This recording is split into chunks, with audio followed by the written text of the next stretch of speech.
Alan Watts' Out of Your Mind is a profound and playful exploration of the nature of reality, the illusion of the separate self, and the possibility of living a life of effortless joy. It stems from a series of talks Watts gave, making the prose accessible and conversational, yet densely packed with philosophical and spiritual insights. What sets this book apart is Watts' unique ability to blend Eastern philosophies, particularly Zen Buddhism and Taoism, with Western thought, especially psychology and physics, creating a synthesis that's both intellectually stimulating and practically applicable. The book systematically dismantles the conventional understanding of the self.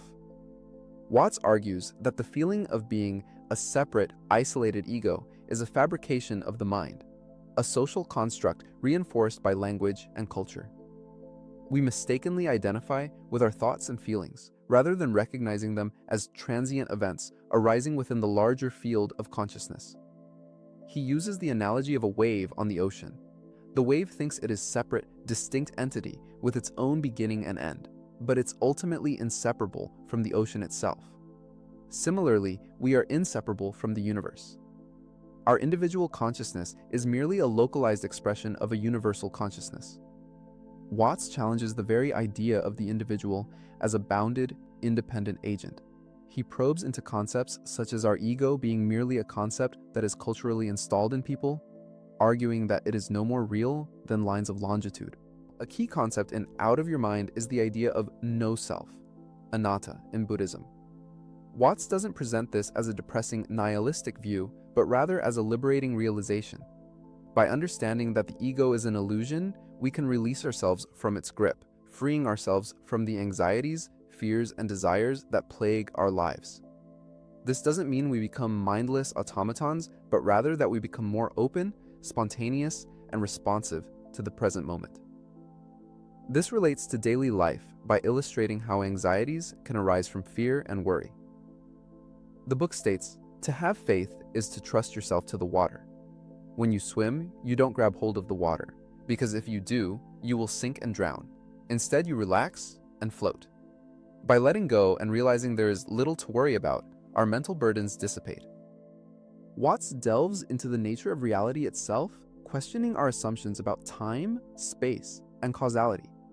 He draws on insights from modern physics, such as quantum mechanics and relativity, to illustrate how the universe is not a collection of separate objects, but a unified, interconnected whole. He introduces the concept of maya, illusion, a term from Hindu philosophy to describe how our perception of reality is filtered through our senses and our minds, creating a distorted view of what is actually there. Watts speaks of this perception as the skin-encapsulated ego, that the ego sees only what the skin contains, thus preventing the person to accept, understand, and identify with all around them. Watts does an impressive job weaving the idea of now, or the present. Arguing the present moment is the only moment there ever is or will be, he references stories and examples that lead to this logical conclusion, further developing how to implement it into the reader's life. Furthermore, Watts proposes a radical reevaluation of our goals and values. He critiques the Western emphasis on achievement, productivity, and the pursuit of happiness as a future goal. He argues that this relentless striving only leads to dissatisfaction and frustration. Instead, he advocates for embracing the present moment, appreciating the simple things in life, and finding joy in the process rather than the outcome. Out of Your Mind is an invitation to wake up from the dream of separation, to realize our interconnectedness with all things, and to live a life of effortless joy and fulfillment by simply being conscious of the going-ons around oneself and absorbing what can be without worry and anxiety. The book acts as a roadmap to self-actualization via intense perspective shifts that encourage living in harmony and the acceptance of impermanence. It's a call to question everything we think we know about ourselves and the world, and to embark on a journey of self-discovery that can lead to a profoundly transformative experience.